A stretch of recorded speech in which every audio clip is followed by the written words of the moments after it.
All right, let me just get situated here. Situated. Okay, listen. All right, you know I bring you the dynamite most obscure. Now look at this. This is a 1911 Cadillac 30. I'm assuming that's a Series 30 because you know that's how they did it. But a 1911 Cadillac, gang. What? You thought that 1918 Buick was something? A 1911 Cadillac. Look at this. Look at those headlights.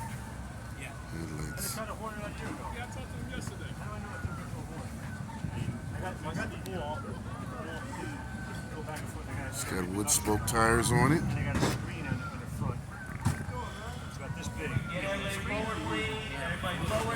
Ain't this something? Ain't this something? It's got a crank engine on it. If you notice that right there, it's got a crank. There's an Ooga horn there on the side. Ooga. And it's got a lantern here. I don't know if these are turn signals or what, but you see? It's got the bucket seats here. Pillbox style. Our steering wheel is on the right side. Mine's the opposite of this. This is like this way. Okay, and this is longer, yeah. And this is 3 pedals. Yeah. But the horn, my horn sounds floor. really nice. But the ball didn't, when you squeezed it, it didn't go backward all the way. It takes a lot back, so I got a reproduction one. Yeah, so what happens is the rubber, just from being out. Well, it's all dry rotted. Yeah, that's all. It's got a little love seat here in the back. 2-passenger. A cabriolet top. This looks like metal. Yeah. But in the Buick it was wood. So over here on this horn. Yeah, this is a metal frame right here. Oh yeah, you got here. On a cabriolet. Here, around there, and it just clips around. Yep. Okay. Have a step here with diamond plate step. Good job, man. For you to get in the car. Wood wheels. Alright, we have here drum brakes. These would have mechanical brakes, so I believe it's like a lever. You got a nice trunk. It's a little small trunk, but you know what do you expect there. You know, it's got, look at this. It's got one tail lamp. One tail lamp. I guess that runs off of gas or oil. Kerosene. Kerosene, yeah. I figured right. Runs off of kerosene. And what do we have here? We have a winch screw for a leaf spring. What is that? Yeah, but if you notice, it's a tri-leaf spring. Yeah, okay. There's 3 leaf springs in the back. One vertical and then 2 longitudinal. Okay, I get it. This is very nice. These are grease fittings. Oh, grease fittings? Okay. Everything gets greased. Yeah, that's how they did it back in them days, you know. Just get on there. The grease fittings. Okay. Look at the rubber on this wheel. That's a nice wheel. This is the Leicester Tire Company. Where's Leicester at? See mechanical brakes. You can see all the action right here. The spring is on the outside. It's got an actuating rod. It's just a 2-wheel rear brake. 2-wheel rear brakes. That's it. Oh, not good. But, you know, we learn from our mistakes, so that's how we come along the way. What is this here, fuel filter? No, that's an acetylene generator because it has acetylene headlights. Oh, acetylene headlights. Okay, all right. And mechanical parking brake here. Oh, sorry. Yep. Mechanical brake. And then this is the shifter. Let me show them on this side because you have 2 spare tires. Okay. The shifter is on the inside, and then the mechanical parking brake is on the outside. And turn signals wouldn't be, because the headlights would be up here in the front. These are kerosene lights. So kerosene lamps. So what, for extra illumination or? They were just like if it was getting dusk out or something, you'd light that. So the equivalent of what would be parking lamps. Yeah, if you want to, yeah. You run towards dusk until whenever. You know, you got a glass windshield. This folds down. Pull up the pin there, pull out the screw, and this windshield folds down.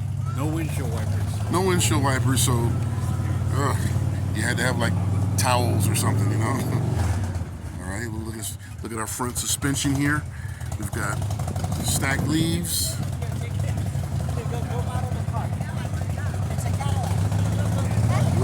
tires. Now, if you focus in on that, Right. see there's a big gear and a little gear. Okay. That's a speedometer drive. That's your speedometer drive.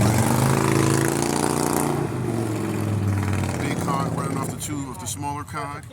And that would read, turns a cable inside here. Right, and that would show your speedometer. Oh, wow. Goes up to the speedometer up on the dash.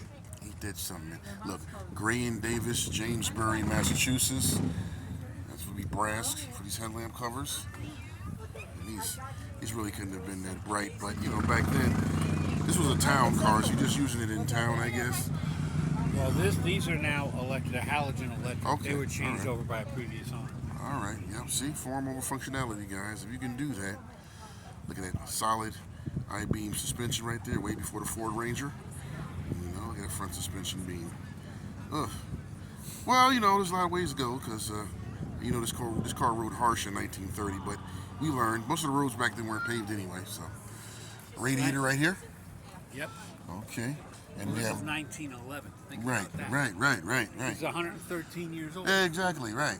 And then we have a dual cover for a hood, or you would call it a bonnet cover. You got one side over here and the other side over that side. Yeah. What is this, a straight eight? I mean, Nope. no? Four-cylinder. Four-cylinder, I okay. call it my espresso machine. You gotta take a look at it. You like it. Oh, geez, look at that. Look at that. Wow. Let's start up here. What's this? They're copper jacketed cylinders. Uh-huh. So the pistons are inside each one of those cylinders going to the connecting rods. Jeez. And it's a four-cylinder, but you notice there's 2 plugs per cylinder. Right? Because it's got twin ignition.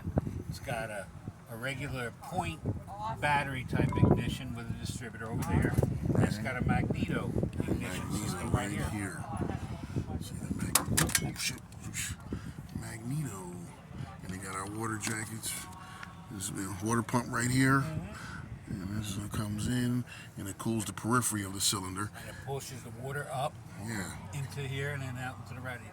It's almost like the engine was upside down. That's what it looks like compared to contemporary assembly. You know? Because most modern engines now, the water goes down. Well, And then- it does. Yeah. It goes up into the intake and then down.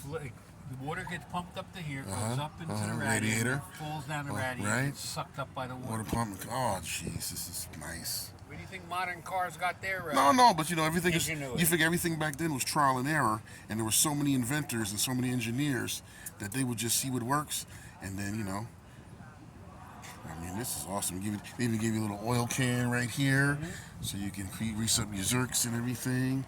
And then, what's this, a fuel filter? No. No? This is the oil pump. You got water pump, you got a jack shaft that drives all this. Oh, okay. That's the oil pump, and that's the magneto.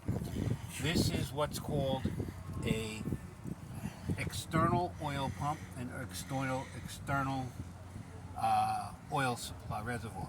So you fill this tank up with oil. This pumps it into the reservoirs inside the.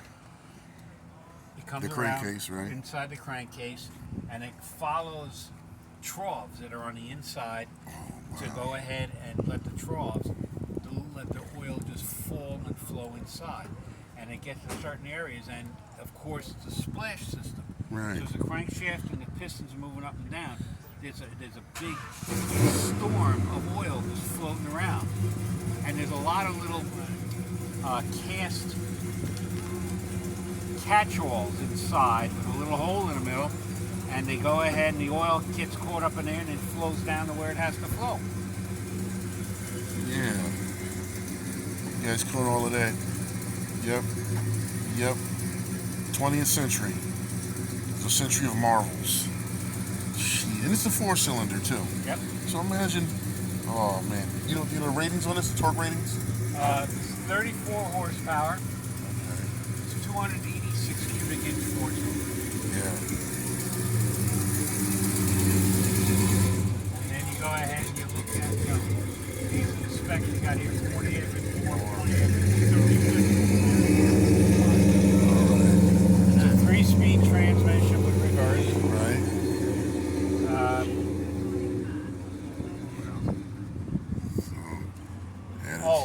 One of the things, this car you you don't change the oil on it. It No? changes itself. What does this leak out? Yeah, it's 100% oil loss system. Oh, jeez. And where does the oil go through? It finds its way through and goes actually onto the clutch. All right. Because you want it on the clutch. This is called a cone clutch. Okay. And all it is a thin layer of leather that gives you the friction material in there. You figure that's not enough, but because it's on a cone shape, Yep. you get a lot of pressure on there. Oh, that So sounds. and then if you didn't have the oil on it, you couldn't let the clutch slip a little bit. It'll stick on you. All right. It's very good information about Cadillacs, because I know later on that when they went to automatics, they were using viscous clutches versus torque converters, and so this is impressive. How long have you had this? 10 years. Did you get it from a museum or some? Nope. I bought it from a friend of mine. He's owned it for a long time. For 113 years old, I'm only the 6th owner of the car. Yeah. So that means everybody's owned it for a long period of time, each ownership. They also took care of it too, because This car's never been restored. You're looking at original. Right. Look here. If you look at the leather, see how it's got holes in it. That's where Right. the moth's eating it in storage, and the horsehair sticking out there. Because I belong to the Horses Carriage Club, what they do is you go ahead. They ask you to keep all your car original, even with all the little failures on it. As the paint fades, it fades. As the interior gets worn out, it gets worn out, because that's what you expect. And I've won awards with that. If you look for that, if you look on here, you can see 100-year-old Century Car Award. All right. Yeah, because last year I was upstate and I saw a guy had a 1918 Buick, and then the difference with the cabriolet, he had a wood frame on his, and then. You sure that usually if that would have been a Franklin? No, it was a Buick because he had Buick on it, and then he had exposed valve train, Right. and then. It sounds like a Buick, but they did not have the framework, which is steel on this. They did not have a wood frame. All right. Franklin had the wood frames. Because I also noticed that I had a buddy in Long Island has a 1928 Chevrolet, and that did have a wood frame. I couldn't understand because Ford was using steel. Ford had their own steel plant at that time, Well, so I couldn't understand. Mostly everybody used steel. Yeah. Chevrolet used steel as well. You may have been looking at a depot hack and mistaking the body subframe of the wooden body for being a wooden frame vehicle. All right. 1911 Cadillac 30. Model 30, yeah. Very impressive timepiece. Actually, the body style is called the Demi-Tono touring car. Oh yeah. Yeah, what that means, the Demi means two. So what they did was, this is actually two bodies in one. Now, if you can imagine all this top being off and the framework on, two bolts hold the section on from here to here. You would undo those bolts, pick this off, and leave it off, and you now have a gentleman's roadster. It's two bodies in one. Gentleman's roadster. I'll call it a pickup truck, but yeah, so I see. But then again, you're too new to this. What do you know? Yeah, that's what I'm saying, right? And that's what I'm seeing. Oh, we say take off the cab. If I take off half the cab here, and I got a flatbed right there, got some stake beds. Looks like a pickup truck to me, and I got my spare tires right here.